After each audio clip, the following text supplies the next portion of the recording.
You're listening to the Breezy Moms podcast on Digital Stream Radio. Tonight, our guest is an incredible woman who inspires me with her consistent and faithful evolution. She is seasoned, wise, cool, and hip.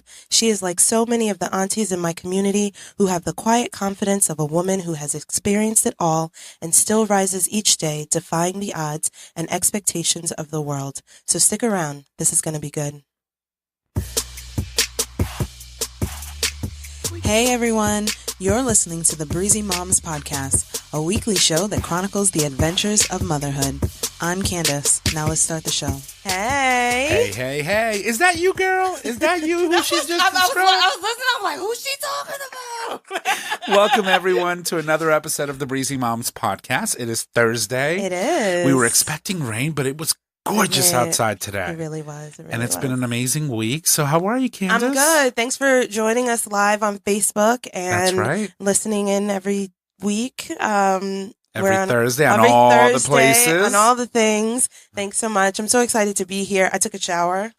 I'm feeling fresh. Finally. First of all, I at least spritz before I come. Oh, girl. But it was a really gorgeous day, and we spent a lot of time outside. And at the end of the day, we put on water clothes, and we're in the pool, in the water table, in the rain garden. Like, it was a whole situation at pickup. And usually, I save that stuff for the morning so that I can clean them up. But it was hot enough that we needed to do it again in the afternoon. So I also needed to freshen up before I got here. So I'm feeling fresh. So anyway, welcome. So we have an amazing guest today. Yes, I'm so excited. Sheree is going to be with us. It's weird. We haven't had an in-house guest in a while. That's right. So fixing the way I talk about the guests. Normally it would be either via Skype or on the phone. Right. And so we would be looking directly that way where the screens are for our guests to show up. But no, she's in the studio. She's sitting right here, live and in color. Live and in right color. next to us. We're having some rosé. And which I'm mine is having almost done. I'm having something else. I started too early. Yeah, that's okay. But we're here. So Candace, I have a question for you. I'm listening. How are those amazing boys of yours? My boys are so free. Boys are so free. They're so awesome. They're awesome and annoying and beautiful and annoying and free. And I love them. And this week has been particularly recognizing just how free they are and thinking that I haven't been being a good New Yorker because my kids aren't afraid to open the door. They open the door for literally anybody. And then they open the door and then they say, "Mom, a man is here." And I was like, wait a minute, which man? Who is here? What time? What is happening? And this morning particularly, Lincoln was looking for a package that he asked me to order something for him. And so I told him it was Thursday.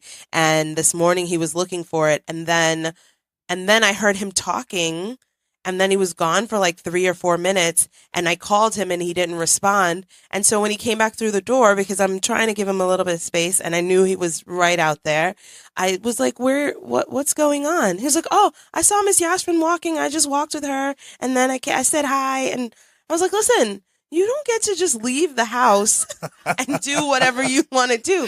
You asked me to go and check for a package. That doesn't include walking down to Miss Yashvin's house. What are you doing?" So we had to sit on the stair and have a come to Jesus moment about. I'm sorry, your boys are grown. They are, yeah. Mentally, they're grown, but I think that's also a reflection on you. I know. Well, that's what I'm saying. I haven't instilled in them that fear like that. I feel like as a New York kid, you don't talk to nobody. You don't look at nobody. You don't open the door ever. Because even if it's not a terrible person, it might just be an annoying person, like Jehovah's Witness or somebody selling something. You just never open the door. And my kids are so suburban. Remember I call it a city, New Haven's a city burbia. Yeah. They're so city burbia that they're just like, "Hey, good morning, Miss Tina." Kids up at 7:00 in the morning waving at people in the street. But you got to recognize you're not in New York anymore. You know, you are in Connecticut. And although there are dangers, in talking to strangers and opening doors when you're not supposed to. Yes. It's not New York. You don't got to walk around with a New York attitude, you know? It's weird. I know. Goes against it at the same time goes against everything that is in my blood, in my DNA. And also I guess I've really assimilated to living on a tree-lined street with a stop sign. I don't know. It's weird. So I'm trying to figure out the balance because I don't want them to be afraid of everything, but I also like at my friend's house, Lincoln went to open the door for me and the kids in the house were like, no. And he's like, but I can see her. It's my mom. And they're like, we don't open the door. Because she's still New York through and through. And her kids know we don't open the door for anybody.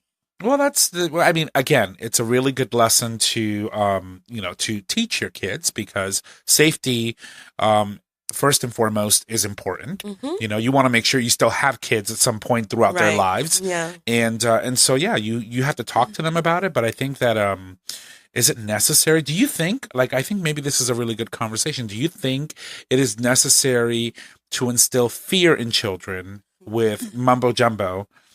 I mean, to get the point across? Yeah, I don't know. I try. You're going to say, the boogeyman is going to come and get you. And so I don't use that kind of fear. I don't think that kind of fear is necessary, right?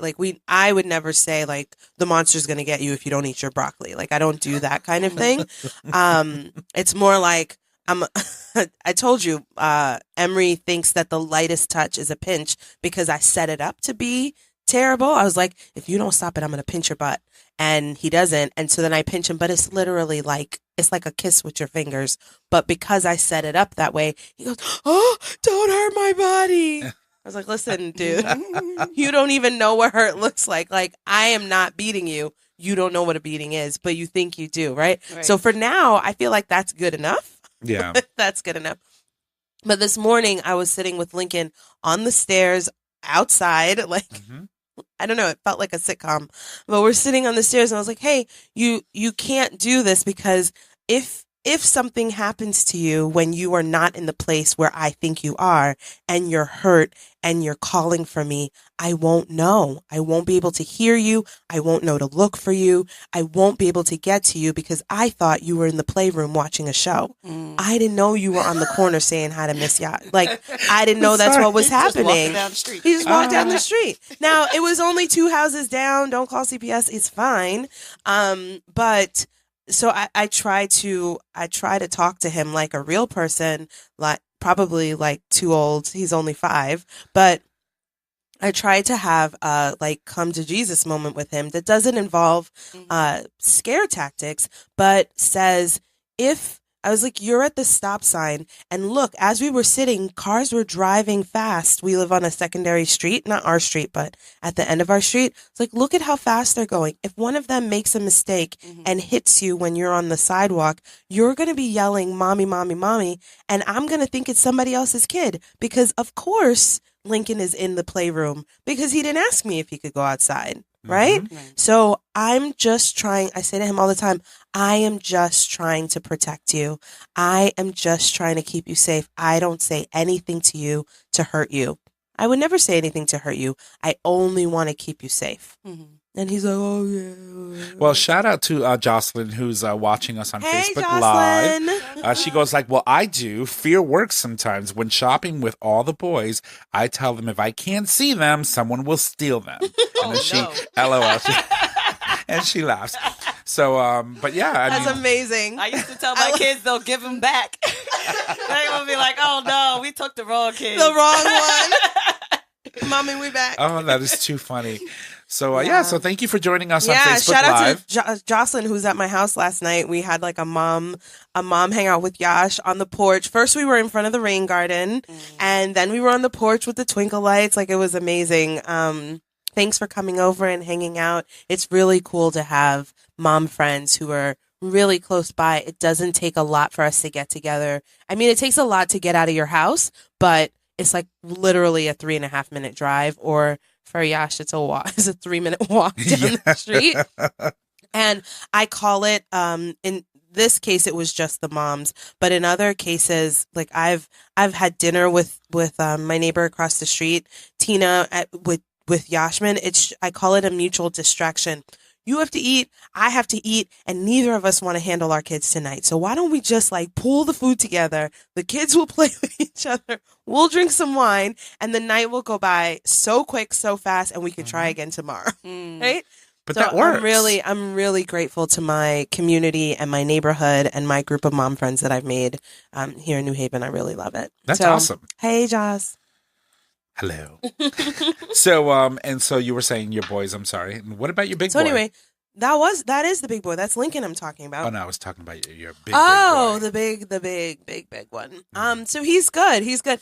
So I told you I took a shower to come here, right? So I came downstairs and I had on I had on a belt, but on the drive over here, I realized it was too tight and I couldn't handle it, so I had to ditch it. But I guess I came down the stairs and he was like, I thought you were going to your show. I was like, listen, I'm cute. It's all right. I just had to freshen up. But he's like, aren't you just going to the show? Yes, and I still have to feel good to sound good. It's a whole vibe that we have to do. So Look, we're doing Facebook Live now. I know. I'm pulling close-ups of her now so that you can see her, and so therefore, The glow. she got to look good. She And- gotta glow. And she is and- glowing. I've been meaning to say, I was trying to remind myself to say this. The PSA for this week is, it is now leaning into liquid coconut oil season, right? That's So right. make sure to check out your coconut oils. Make sure the covers are on them and the bottles are upright. All over the place. Down my hand. I'm trying to get it. I tried to get it. Mine, I have a jar of it, and you always get around the side, so you end up with this like cone shape in the middle. And I went to touch it today, and the whole thing like collapsed. Oh my god! So Wait. check on your coconut oil, because coconut oil does your body good. That's but right. go and check on it because it is liquid season. That's It is right. liquid season. That's right. It is starting to get warm. It's going to be Yes. actually, we're going to have a very, very beautiful weekend Ooh. coming up. It's supposed to be very warm. It's supposed to be very sunny, which is quite honestly, I think the first time that I can say we're going to have a rain-free weekend. Ooh. So, it's good. And then, of course, rain comes back Monday and Tuesday. That's because it's my birthday. Well, yes. You're welcome. Happy birthday. You're welcome. She's finally going to go into her 30s. Oh, No. I am deep in my 30s. See, that was- I'm going to be 36 on Saturday, and I'm Aw. super excited about Proud of it. you. I'm That's proud awesome. of I'm proud of me. So Are you doing anything special for your birthday? No, I went to see India RE last weekend or whatever weekend that was, Yep. and that was my. But that was just a tease. Come on, James. You could do better. Well, listen, don't shame my husband. No, I'm not going to shame your husband. I'm talking to him when I get to work. Fine. No. We are fine. We have all kinds of things that are going on. So he just asked me, he was like, what do you want? And I was like, we have a lot of stuff. I just want the stuff that we said we were going to do, right? Mhm. I want to have money when we go to Ghana. I want to have like, Oh, yeah. I want to go and get to see my friend Kima at some point before we go to Ghana. I want some new stuff in the house. Like, I've been doing so much work in the backyard. I don't need any little tchotchke thing. I need big things, right? So Yeah. I am not putting any kind of stress on him to give me like a box of anything, because one, he does so much for me and for us all year round, and two, he's already on the hook for a lot of cool stuff. So Yeah, and he just Shout out to he him. just sends me cookies. Thanks, James. We had a conversation about that. But speaking of Kima, Mhm. I got to tell you, that woman is on fire. Mhm. She is doing it. So if you guys don't remember, Kima was on the show. Yeah, early And- on. Yeah, that's right. And she's been doing a lot of wonderful things, and you can get to see her on Facebook. At least I do all the time. Mhm. She's doing amazing. She is. She's such an great. I inspiration. love her. And so we're trying to plan a trip around her birthday in July, Nice. so that we can get some time. I think it's been over a year since I've physically seen her in person. So I'm really excited to spend some time with her. And it sounds now like we were trying to find a place because she's in California, midway. And I think I'm just going to go out to see her, and we'll just have a good time. California's gorgeous. I know, you can't complain. So it's So, not a bad deal. Whereabouts in California she is again? She's in Sacramento. Oh, so so we're she's thinking up about, north, we're yeah. thinking about going to Napa. Well, Napa I've Valley's never been amazing. to Napa, so I've never been either. Like I was in San Francisco. I went down to Escondido. We were down in San Diego and LA. But I didn't go. I couldn't say. I mean, if I a went weekend anywhere. of like wine and steak cheese and and food. oh, I can't complain. I I'm cannot. not complaining. So I cannot. It's happy amazing. birthday to her. Happy birthday to me. Yes, yes. So, So, I think that's everything. You yeah, good? I'm good. Good. I'm good. Good. All right. So let's move into our next thing. Guess what I want to do before? What? We have a sponsor for tonight's show. You do? We do. Okay, so let me do the thing. It's not unicorn. What? No, it's not. Okay, I'm sorry. Go. No, it's what is that thing called? what is the unicorn body thing? Oh, it was a website where it's hornet.com and it was called unicornbooty.com. No. And Wait, then they got rid of the website and now it's hornet.com. And it's just a website with a lot of news. Listen, that's not what we talked about. I know. I'm kidding. It's something that we do on our show and it was funny and then we lost it and we cried. When you said that, I was thinking about the potty thing with the unicorn that like poops the rainbows. Oh, you're talking about Squatty Potty. Squatty Potty. Yeah. That's what I thought you were talking about. And then you said they some were other a sponsor foolishness. of our show. Yes. We ended up getting a whole bunch of Squatty Potties. Oh and, my gosh. And then we got Okay. Let's Anyway. pretend like none of that happened. Okay. Okay. You ready? Yes. Tonight's show is sponsored by Bridge Social. If you're like me, you're finally leaning into your brilliant ideas. This also means that you're trying to promote yourself, your product, or your services on social media, and you're probably doing okay, but not great. You also think you're doing everything you can, and you don't even know what you don't know. Don't worry, you're not alone. What you should do is gather some of your coins and contact Bridge Social for your media management and graphic design needs. They can hook you up with a package that suits you and your wallet size and get your social media buzz humming. People say not to get caught up on follows and likes, but the reality is you need people to see you to get you. If you've done everything you can but still feel like you're not reaching the audience you want, head over to Bridge Social on Instagram and tell them Breezy Mom sent you. Now back to the show. Yes. I Bridge I'm gonna have to Social. Contact them. I know. So I love Bridge Social because they just did the logo for my daycare. Okay. And I mean, I the thing that I love about them the most is that like they came to me with some really cool ideas, but it was also like an iterative process where I was like, I really like this, but I kind of had this other thing in mind, and I kind of think that would be better on this corner, or blah blah blah. And then through this real like collaborative, because you look to people to be the I don't know, to know what they're doing, right? Mm-hmm. But you also have some strong feelings because it's you, your brand, and your whatever. And I really appreciated that they went back and forth with me and we were able to come to a conclusion that I'm obsessed with. So I'm obsessed with my new logo for my daycare. And I already went back to them to produce a postcard for me so that I can finally have some physical collateral for the business. So I'm really super excited, and you really should head over and see what they can do for you. That's awesome. Okay, so maybe now, I'll have him manage all of my social that's media. really what you should do. That's really It would be amazing. Like, here's a picture, please. Post. yes, Yeah. and that's what they do. They're different packages, but you decide on how many posts that they're going to do for you, and you just send them the pictures that you want and some idea of what your style is, and then they take care of everything, and you pay them monthly, and they manage your thing sort of weekly, and then you go from there. And that's on the social media management side, or the graphic design. They do logos, they do flyers, they do anything that you would print on paper or put on your website. So That's amazing. I'm really into it. Yeah. So if you see, I don't know if there are other socials or bridges or whatever, but look for the peacock. It's a beautiful green peacock is the their logo. Okay. And once you get to know them, you'll appreciate the peacock. The whole thing is it's a vibe. So anyway, head over to Bridge Social. Didn't I already say back to the show? Let's get back to the show. Yeah. Okay, well, back to the show. Okay, you girl. ready? I want to get into the meat of things because I can't see what the thing says. Why does the numbers look weird? How many minutes are we in? There we go. Better? Oh, okay, so we're on good time. See? Yeah, we're doing great. We're doing great. But I want to make sure we have enough time to talk to Cherie. So, you ready? Yes. Okay, good. We're like holding our breath. Okay, so today our guest is a mom, wife, entrepreneur. That's a weird word. Let's start again. Today, our guest is a mom, wife, entrepreneur, artist, teacher, mentor, and the list goes on and on and on. In 2017, she self-published a memoir called Hide and Seek, A Journey to Life, where she says, life shapes and molds us to be what we are destined to be.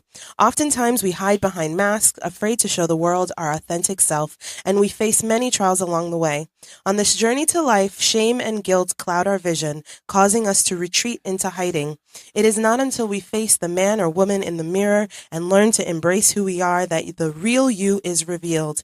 Each moment, no matter how tragic, is a journey of self-discovery. She's here tonight to remind us that it's never too late to find yourself, even if it means rewriting your story and insisting that the world see you as who you are now. Cherie, thank you so much for being with us tonight. Oh, thank you for having me. Absolutely. I'm excited. I was like, I'm going to be on the show. Well, I'm so happy to have you here. And as I was doing some research on you and like catching up on everything that you've been doing, I really was getting chills, and I was emailing you earlier, and I was welling up a little bit, just feeling like so many of us feel stuck, right? And you started out in one way, on one path, doing one thing. And even though you know it's not what you want to do anymore, it's like, well, who am I to do something different? Who am I to change? Who am I? Right. And as I've been watching you over the like a stalker, watching you over the last couple years since we used to work together, and I haven't been there in a while, but I've been like keeping track of everybody. And I've just been, every time something new comes out from you, I'm just like, and another thing, and another, oh my God, and another thing. And it's just like the build up has just been so incredible for me, for you, and I'm not even involved. So thank you so much for being with us. And I'm excited to dive in. I'm excited. Good. I'm so glad. And when you were listing all of those things, I'm like, wow. Because when I'm doing everything that I do, I don't really think about what I'm doing while I'm doing it. Right. So it's not like, I'm like, okay, because you mentioned in your email, like, you're a mother. I'm a grandmother as well. Oh, yes. I'm a mother. I'm a wife. I'm a teacher. Wear all these different hats. Yeah. And it's like, you should be tired. Yeah, I should be. I should be really tired because my husband sometimes say you put too much on your plate sometimes because I support other people, other entrepreneur friends that I have and their ventures, and I'm always going to their events and supporting them, and then my own business and teaching, and I'm so glad that I only have a week left of that because then at least I could, not have to go to work every day. Right, that right. helps out a little bit because then I have a little bit more time. And then also balancing, like today I took today off because I needed a mental break day. We all do. It wasn't like I was sick physically. I just needed a mental day where I just could just go to the beach and just relax. Great. And you look be beach sweat. Yeah. I love it. Okay, she freshened up and took a shower. I came sweating all the way from That's the okay. beach. That's saltwater glow, man. That's salt air, salt water. It looks good on you. So I'm so glad. So we've been talking about the many titles that you hold. Mm-hmm. Tell us how you identify yourself and what it means to you to be all of those things. I think I had to discover really who I was anyway. That's where the premise of the book came from, because I focused so much on being a mom and being a wife when I was married to the kid's father that I didn't know who Cherie was. So I lost myself in trying to be the best mom that I could be and trying to be the best wife that I could be, that I didn't really know what I wanted to do or what I liked, or it was all about taking care of them. It was all about taking care of him. So I had to kind of rediscover who I was. And even though I wear a bunch of hats, I enjoy just being Cherie and hanging out at the beach and taking selfies and and eating probably way too much sometimes. I love it. And sitting at a restaurant outside and enjoying a glass of wine and eating food. Going to a concert. And I think now that my kids are older, because my kids are 28, 27, 26, actually. I can't say 25 anymore. And 21, I have a little bit more freedom, I feel like, than I had when they were home. Because, like I said, it was just, okay, I'm the mom. I have to make sure everybody's okay. I have to get them to school. I have to work. I have to make sure dinner's done, make sure they get their homework done. So there was no time for self-discovery and to figure out what I wanted to be when I grow up. And I'm still trying to figure out. I'm 50 years old. I'll be 51. And I'm still trying to figure out what I want to be when I grow up, because I think in life, you're always evolving. You're always changing. You're always discovering new things about yourself and talents, and oh, wow, I can do this. Oh, wow, I can do that. Oh, I love to do that. And you don't, I don't think you ever stop learning. Yeah. Things Like about Michelle yourself. Obama said, right? You're becoming. Yeah. Always I'm becoming. I'm always becoming and evolving and changing and growing and living and loving and laughing. Right, and right. enjoying life. That's and good. That's the beautiful thing about it. So when you ask the question, like, which one do I identify with? I am all of them, but I'm none of them. I'm just me. And I love the freedom of just being me. So And it's in essentially everything that I do. I I'm love just it. me. I'm like, oh, here I am. Right. And you enter like that, right? I love it. Like every time I see you, your hair is bigger and bigger. I'm Yeah. like, listen, she's living her best life, I want it okay? to be like, Will not be I tamed. saw a guy walking on the beach, and I was like, oh my gosh, his hair was like all the way down his back. And I'm like, that's what I want my hair to look. Yeah. I mean, but this is awesome. I love what you've got Thank going you. right now. Thank you. I love it. That's evolving. Right, right. I always wear this like short haircut and you But know, it's it was a lot- always tapered, and That's what I'm remembering you a couple years ago. And I You was had the always tapered like, cut. you know, make sure. Well, my barber left. My son was my barber, and he lives in Georgia now. So it's like nobody really can touch my hair too much. It's like, someone's gonna cut my hair? No thanks. No thanks. And I hate going to the beauty parlors. Like, really, can not you the really same. just do my hair so I can leave? Why do I have to be here? Like, it's my job, 8 hours. Really? That's real. That's real. Oh, 4 hours minimum. Okay, like, part get me out time. of here, please. Yeah. I don't want to be here forever. So, which career did you start with, and how did you tell yourself that you could be more or different? And when did you believe that you didn't have to choose or settle? Like, when did that happen? I didn't even start out as a teacher. I didn't want to be a teacher. Oh, okay. Actually, I purposely didn't want to be a teacher because there were lots of teachers in my family. So I was like, ugh, no. So you're running from it and like, still no, towards it. No. I loved kids, and I was always the kid person, because anytime we had a family function, it was like, oh, put Cherie with the kids. She'll get an activity for the kids. She'll do something with the kids. And I'm like, I don't want to be with the kids. I want to be with the grown-ups.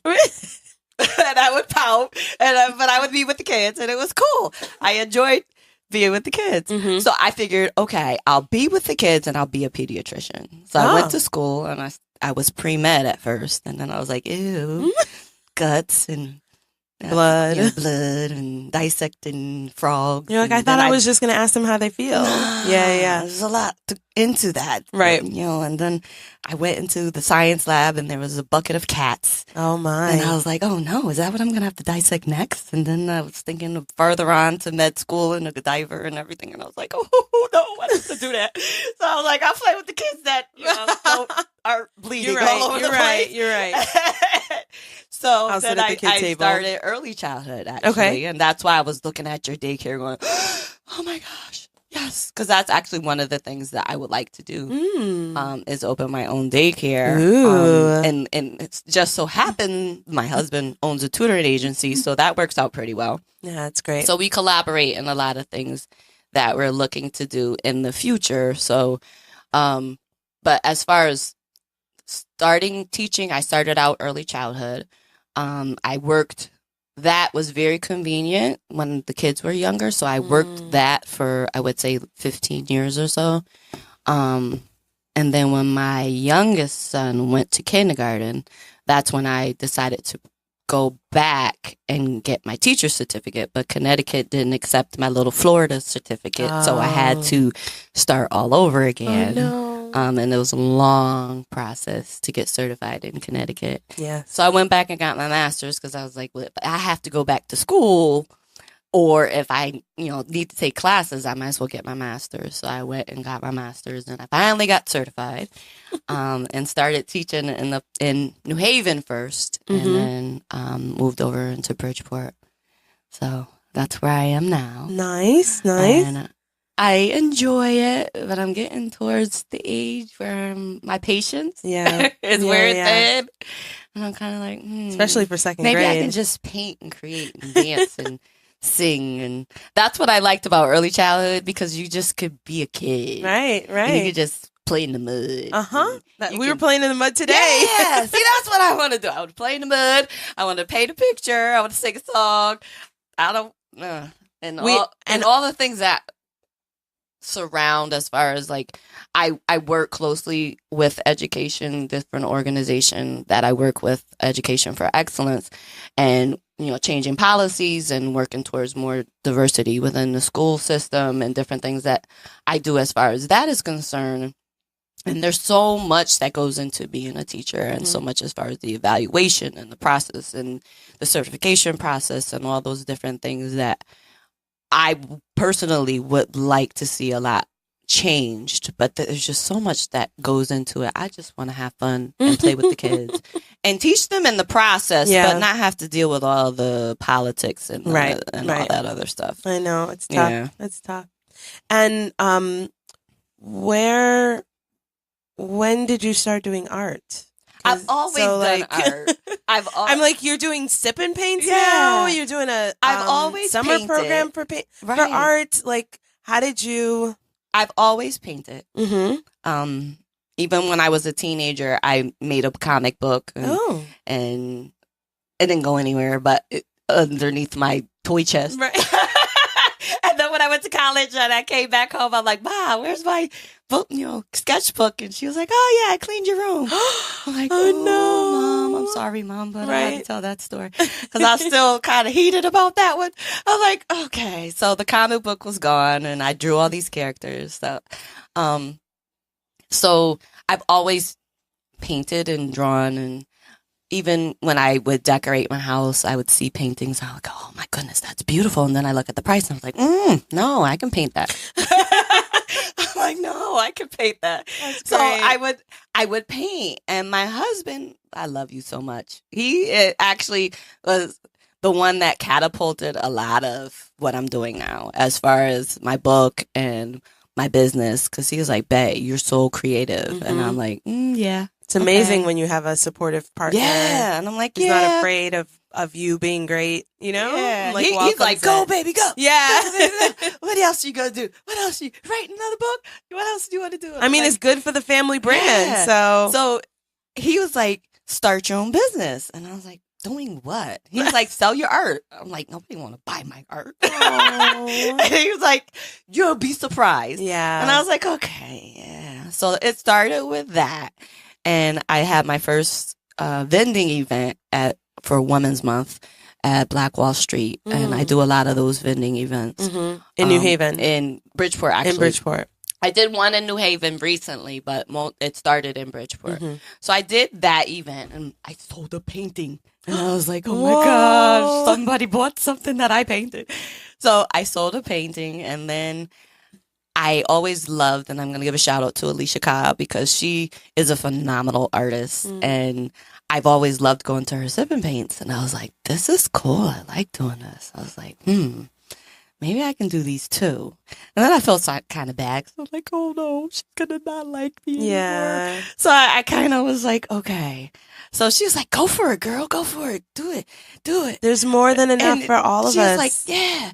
So I was like, okay. So I started doing adult sip and paints, and it was like just women getting together and painting, having a little wine. And then a couple of people knew that I was a teacher. So they're like, oh, maybe you can do some kid paint events. So I started doing the kid events in the summertime, and mostly in the summer for like summer break and different programs. And like I mentioned before we got on the air, my husband owns a tutoring agency, and I also tutor with him as well. And I was like, well, we both have space that we rent, and I was renting a studio, he was renting a space in Fairfield. And we were like, why don't we just put this all together in one building? So now we're at the Innovation Center on Connecticut Avenue at 955 Connecticut Avenue at the Innovation Center, and we have a big enough space. Yes, in Bridgeport. Okay. So we have a big enough space where my art studio is there. Wow. I'm going to start doing the sip and paints. I'm going to start doing the children's programs starting July 8th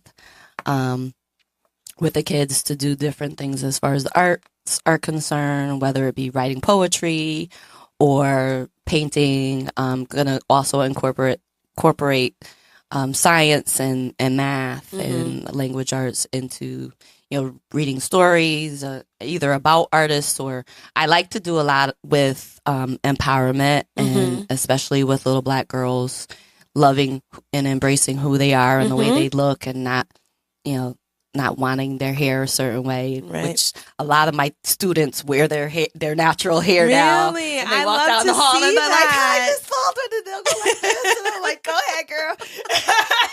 That's So incredible. We've come a long way. Yeah, so We have it's come been a really long way cool. from the pressing curls. Yeah, so they're like, it's been, I found a couple of books that talk about that. I've also worked in Waterbury. There's a homeschool group. That I've My gone- Reflection Matters? Yes. Oh, I love So that. I've gone with them and gone up there to paint with the kids a couple of times.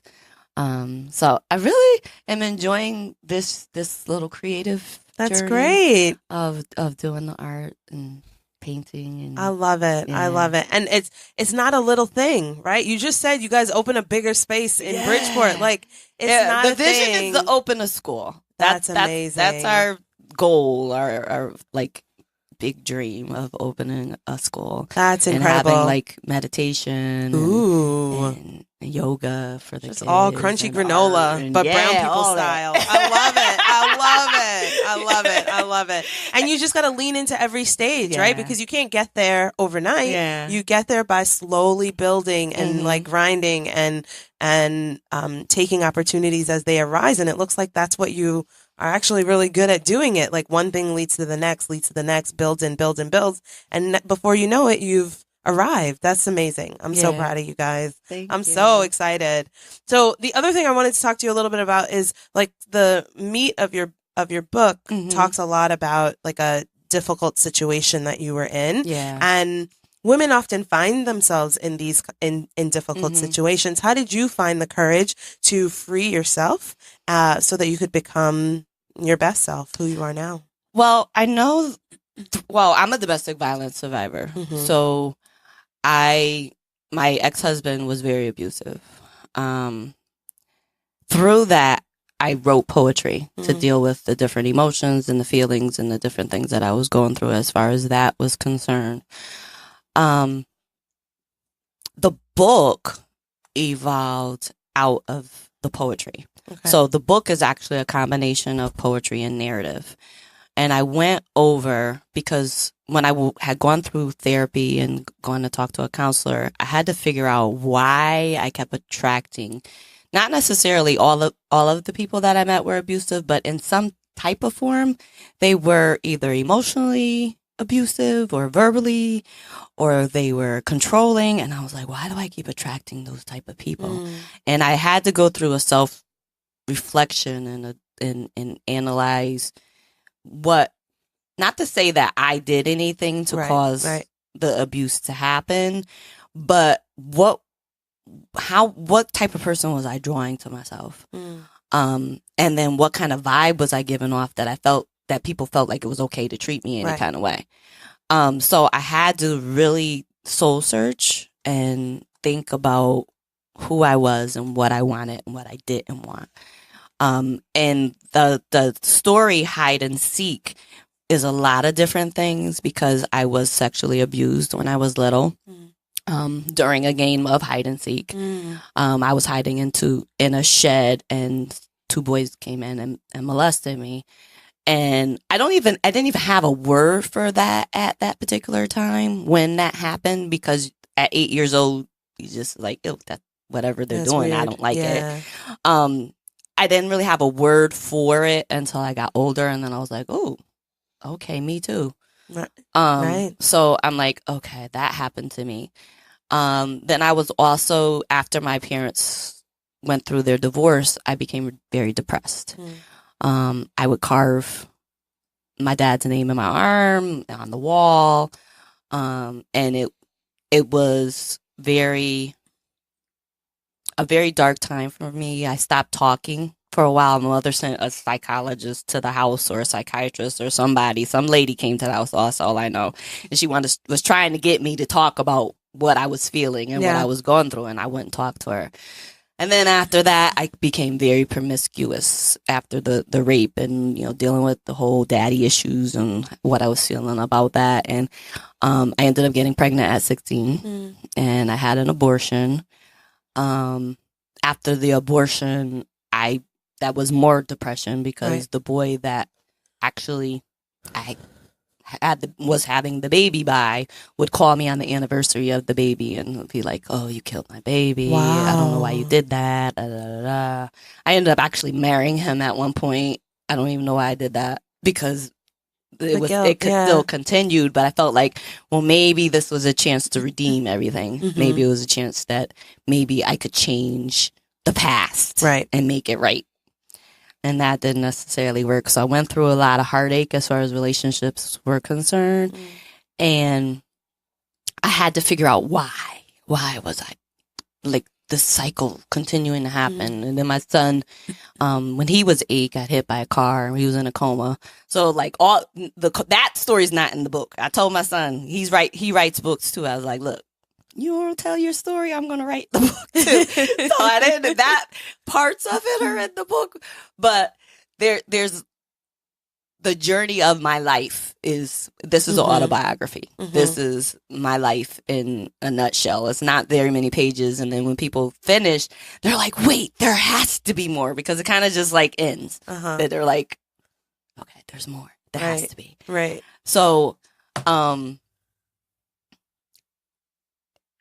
after writing my book, and I wrote it over a 10-year span, because it took me that long to get everything out, because writing things that had happened to you tragic is very difficult. And then I didn't want anybody to edit it. First of all, I didn't even know if I wanted anybody to read it.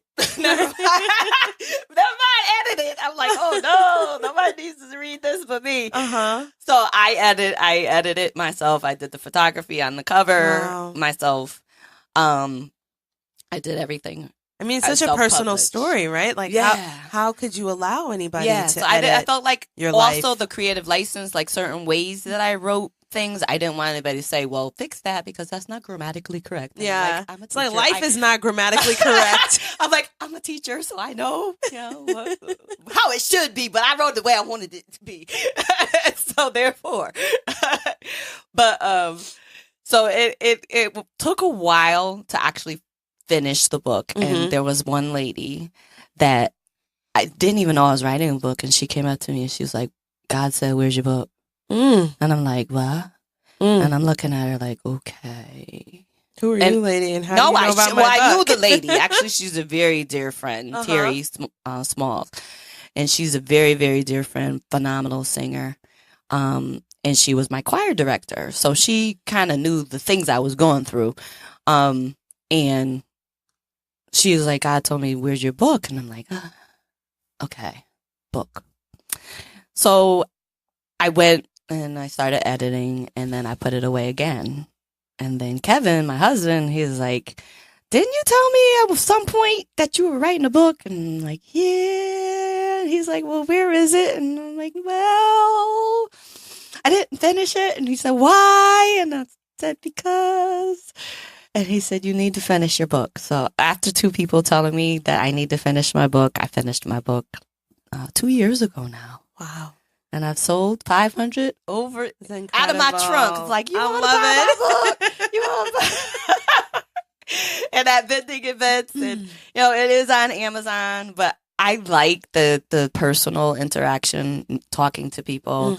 I do go out, especially in October during Domestic Violence Month, to go talk to women. And I've started speaking at different events, and have been invited to be the keynote speaker. And I'm like, wow, I like that little phrase. I know, right? Speaker. I'm like, okay.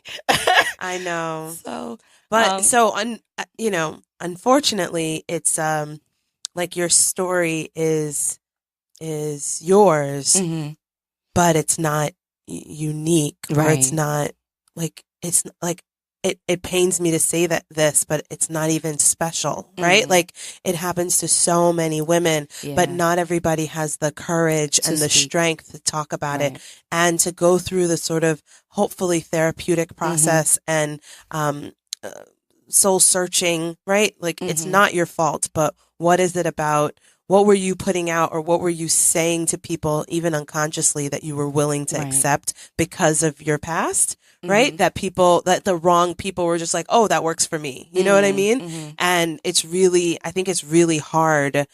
James hates when I say that things are really hard, but like, I think it actually is really hard to change that about yourself, because it's hard to accept that about yourself, that I am attracting this kind of negative energy, even though it's not my fault. It's not, you know what I mean? It doesn't change the fact that you're still attracting it. And so what are you going to do? Right. One of the last therapists that I was seeing, she said, you just have a bad picker. I was like, okay. She said, there's nothing wrong with you. You just have a bad picker. Oh my God. I'm like, okay. I never heard anybody say that before. And then another gentleman that I was dating, I felt kind of ashamed because I've been married like a few times. And they are like, you know what? Don't look at it that way. Look at it that many people wanted to marry you. That's true. And that's like, true. Because some people can't get one person to marry them. I'm like, you're like J-Lo. Yeah. I'm like, that sounds good, but why don't they want to stay? Yeah. But you don't want to stay, right? You didn't want to stay. I had to treat me right. Right. And I had to love myself. And you have to love yourself before anybody else can love you. And that's the journey that I've come to is that I'm beautiful just the way I am. I love myself just the way I am with my crazy hair and all. Whatever. And it is whatever. You know, sometimes I put makeup on, sometimes I don't. Yeah. Sometimes I get dressed up, sometimes I don't feel You sound like India Arie right now. Oh, yes. I was totally vibing with her because she is just so real. She is just so, and she's just as beautiful, like face to face, like as a person. It was fabulous getting to meet her because it was like, okay, she's not like this person that's just up on the stage, you know, saying these words. She's like, she's real. It. Yeah, she means all of that stuff. It's amazing. It's amazing. I was just listening. James sent me this this video. Like he watches all of these things now. But this man, he's probably an old man, said, "Don't wish for things to be easier. Wish to be better." Right? Like, and I've had a friend who says in the fitness world, she's like, don't say, ooh, all of a sudden the workouts are easier. You're like, no, it's the same workout. You're stronger now. Right. You know? Yeah. So think about how you are going to get better so that you can rock whatever this thing is. You don't want to win at some easy shit. Like you want to, you know what I mean? So it's a mind shift that's hard to make, but once you make it, like who knows, right? Like the sky's the limit. I'm flying sometimes. You look at your face. I'm like, so and my husband is incredible. He's just amazing. He's a fabulous speaker. He's so encouraging, but yet he inspires me to be better. And I think I encourage him to press for it. So we're both kind of like, okay, equally yoked. You could do it. Yeah. And it's funny because you asked me about the whole Baldwin Muhammad thing, and then you just said equally yoked, because that was something that we went through when we were dating, because it was like, okay, I'm a Christian. He was a Muslim. He doesn't practice anymore. He actually embraces all religions. And as far as the outside world looking into our relationship, they're like, oh, that's not going to work. Because you're so different as far as your religions are concerned on the outside, as everybody sees, but not necessarily our own views. And that's what's most important, is how we embrace each other and what we believe. And we share very common beliefs, even though our backgrounds are quite different. So we had to go through that, because it was like, even when we went to marriage counseling, they were like, maybe not. Maybe you shouldn't. maybe shouldn't marry him. And even for a while, I actually started dating somebody else. Whoa. Yeah, because I was like, okay, well, I'm not supposed to be with you. Not necessarily pastor said. It was because I don't really follow what other people say. Yeah. It's just sometimes good, sometimes bad. Yeah. But I don't necessarily follow what other people tell me to do. It was just me saying, well, maybe I shouldn't be with him. Maybe our beliefs are different. Maybe it's not going to work. Maybe I'm wasting my time. Maybe. And I started actually seeing this bishop. And I found out that just because you have a title and just because you call yourself a Christian doesn't necessarily mean anything. None but the devil. So I was like, nah, I'll stick with Kevin over here, Mr. Muhammad. That's great. That's where you end up chasing after something you think you should want, and you should just turn around. Because you always unfortunately, we always second guess ourselves, especially as women. We kind of like, oh, well, I'm too fat, or maybe I'm too skinny, or maybe my hair too loud, or maybe I'm not this, and maybe I'm not that, or maybe I should be this, or maybe I should be that. And I have a little bit of a story in there about like how other people play into how you see yourself, what everybody else says or sees or wants for you. But you have to get to the point where you know what you want for you. And it's just so freeing to be with somebody that allows me to be me. And then for him also, he feels like, okay, I can finally just be Kevin, because he wears a lot of titles as well.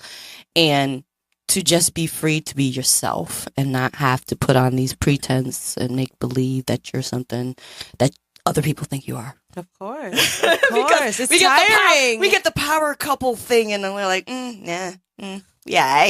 we do good, but we don't want the title. Yeah, we don't want the title. We just want to be us.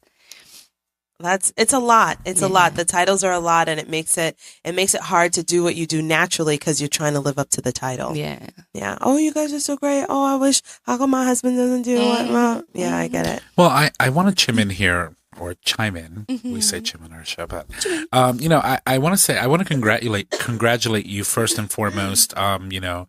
Strong women are need to be celebrated. Okay. My mother was also a victim of domestic violence for many years, and it's very hard to recover from that. Yeah. And so when you pull the strength to follow your dreams and find the willpower and the strength to do so many of the things that you've done, including this very, very personal book that we have here that you guys can see, it's a testament to your strength and to your conviction and to your dedication, not only to your family today, but to yourself, who you are as a person. And I think that's important. And I wanted to say thank you for sharing your story, and congratulations, because it is an achievement that not many women who do go through domestic violence can say they can get to. It's very hard to get there. Yeah, it is. And it's very hard to survive, right? There's so many people who haven't survived. I get so many inboxes, especially if people have read my book. Sometimes I wish they would like put it on Amazon, please, so everybody else can read that. But it's personal, though, because there's a lot of women that say, I went through that, and then when I was reading your book, I felt certain portions of it because I went through certain portions of it, and that has been so helpful with me healing from that, because it's not only just healing for me, it's helping other women heal. Right. It's important. And it's so important. Yeah. And it's empowering. When someone goes through what you go through or you went through, and you, first of all, live to write about it and impact others and help them and understand that they're not alone, it's such an amazing thing to see. My mother, unfortunately, was never the same, after that relationship. And so, like I said, it takes a lot of strength to get yourself out of where you go to protect yourself, right? And then the kids, when you think about the children Mm-hmm. growing up, experiencing all of that, mothers tend to sort of kind of internalize all that pain so that the kids don't see you suffering. Right. But, don't kid yourselves. They see it. Mhm. Yeah. I've seen it all my life. Mm. So, piggybacking off of that, which I hate that term, I hate saying that, but there's like no other term related to that. When you think about moving forward or other people moving forward from the situation or in the situation, what advice do you have for women who feel stuck or unsure to do whatever in life, whether it's in life or love or career? Like, what advice would you give to someone if you're in a situation that you need to unstick yourself from?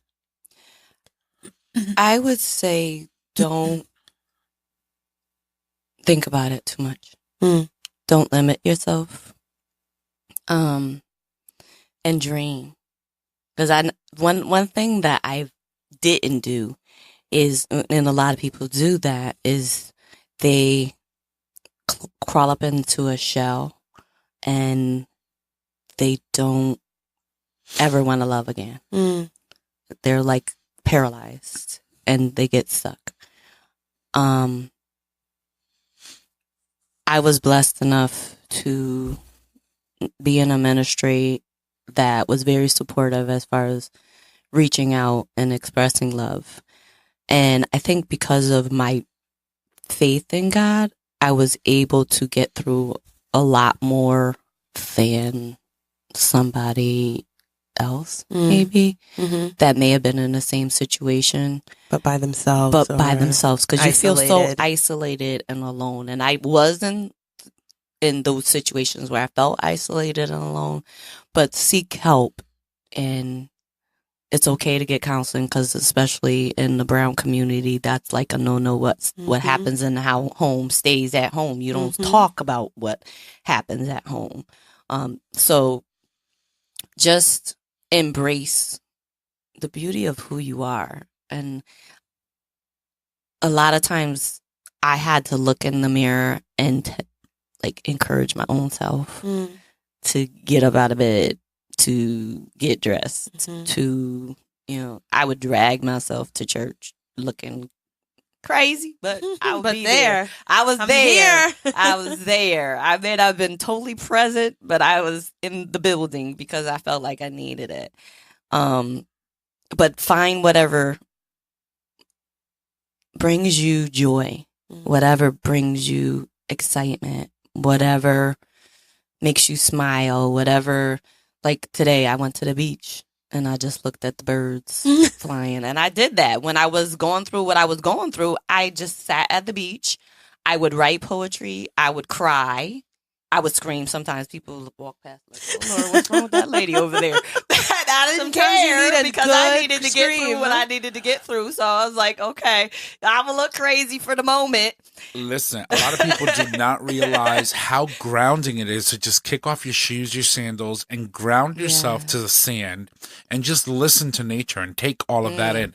It's really cleansing for the soul. Absolutely. And when you go into that salt water, it does amazing things for your body. Like people always say, oh, you take an Epsom salt bath. Yep. It's very...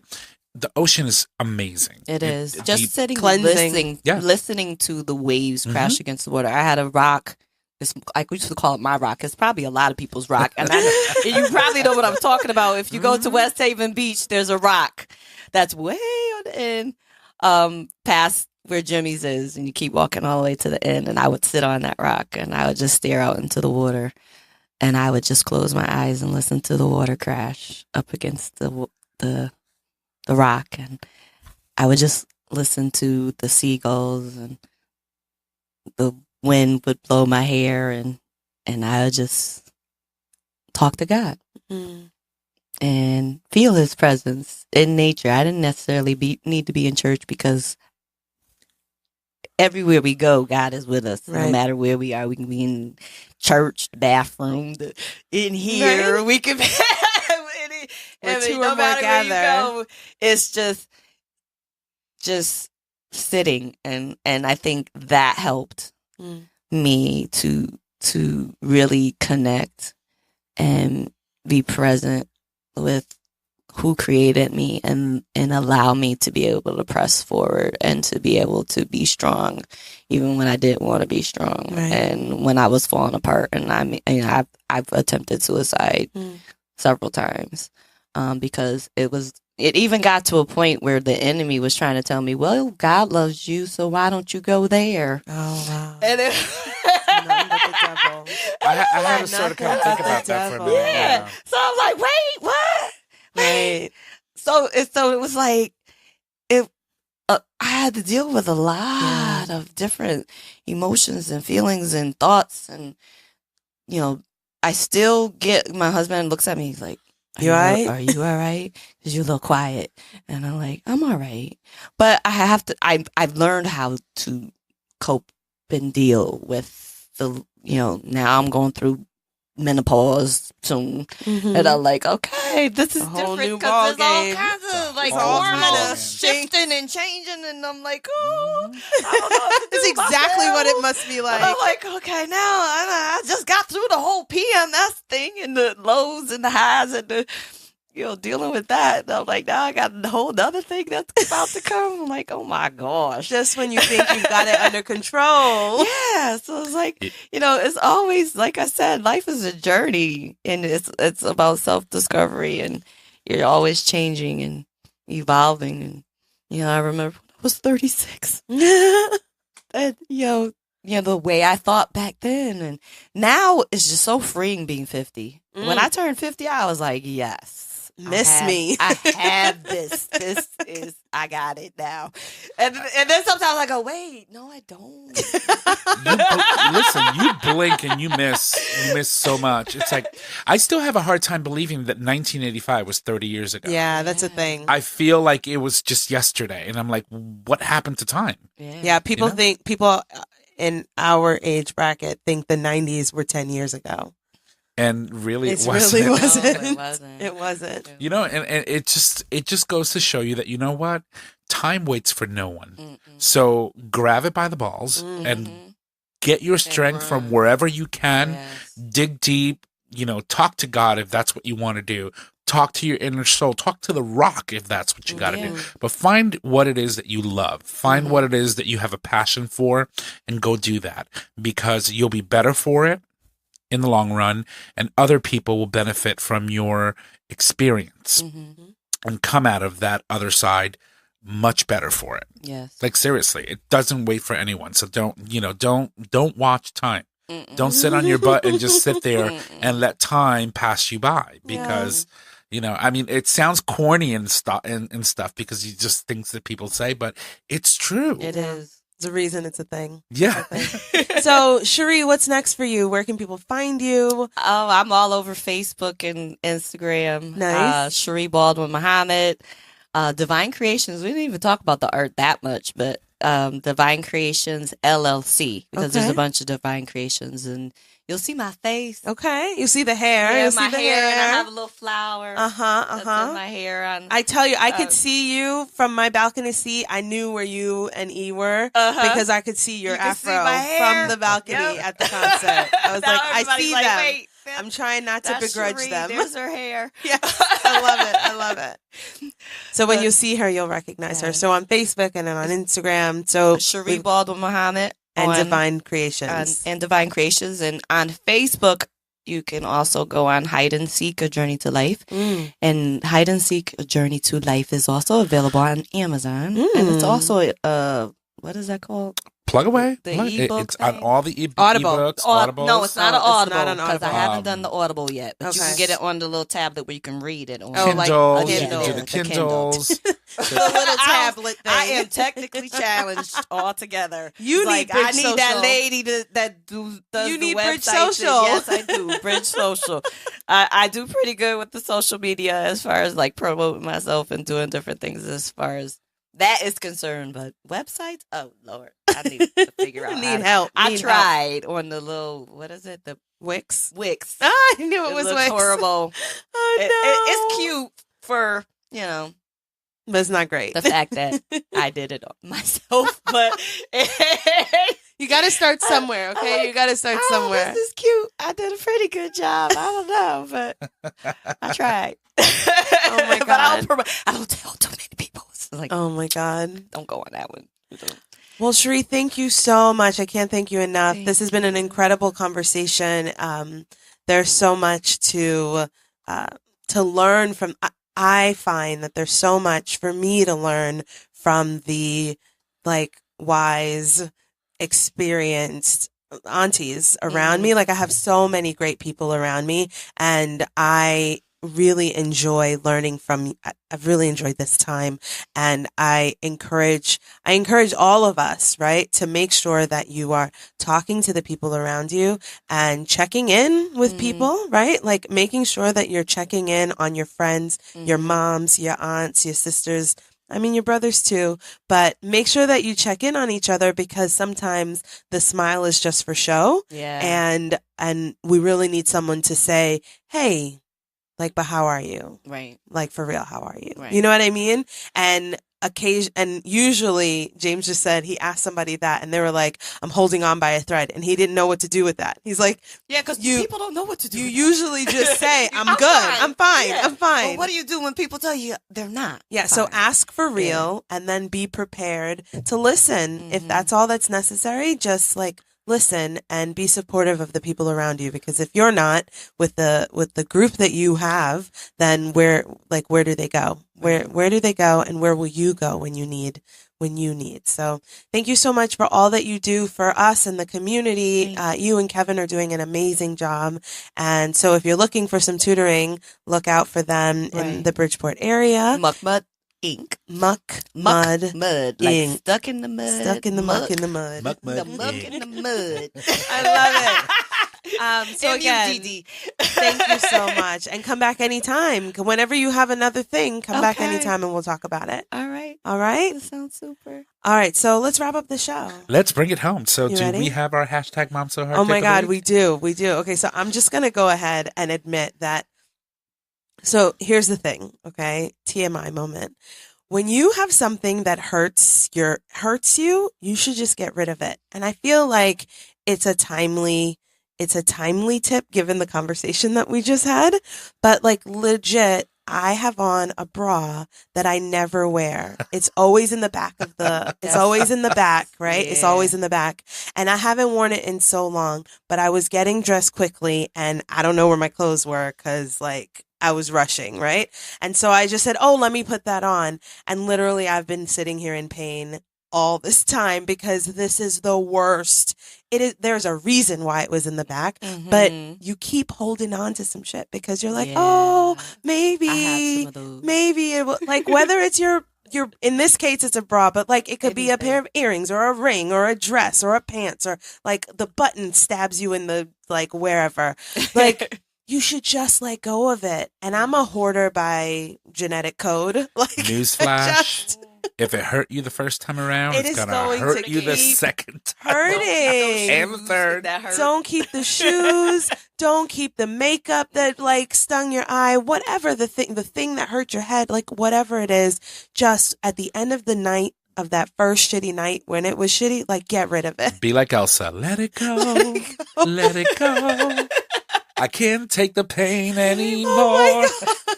It is so like I just feel and I knew that this was a problem when I was in the car coming here and I was like, oh, I forgot about this. And there's something about some, like in this case it's a bra, but like a shoe. If it hurt your foot on the left toe, like it's always going to. And then there's like a residual pain that like a memory pain, and as soon as you put it back on, it goes right back to the same spot and hurts. I got again. scissors, girl.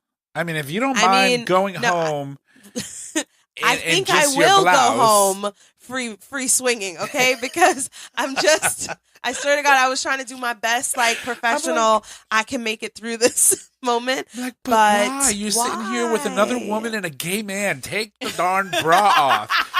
It's like, let it go. Let it loose. Go in that bathroom and say, give me 1 second and do one of these. Oh my God, you do one of these, right? I don't have short sleeves or else you know the like move, right? You do it and you like, you haul it off. Yep. I cannot with her. And I feel, I mean, we all know at the end of the night, how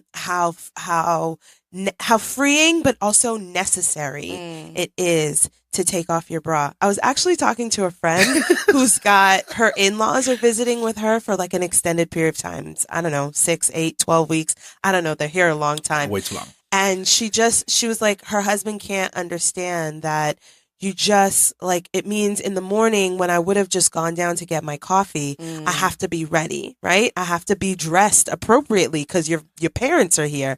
And in the evening when I would have just like been able to be comfortable, I have to keep it like keeping on your bra all day until you're finally ready to go in your room and stay in your room is not the kind of life that I want to live. I'm sorry. That sounds like a very thick hoodie situation.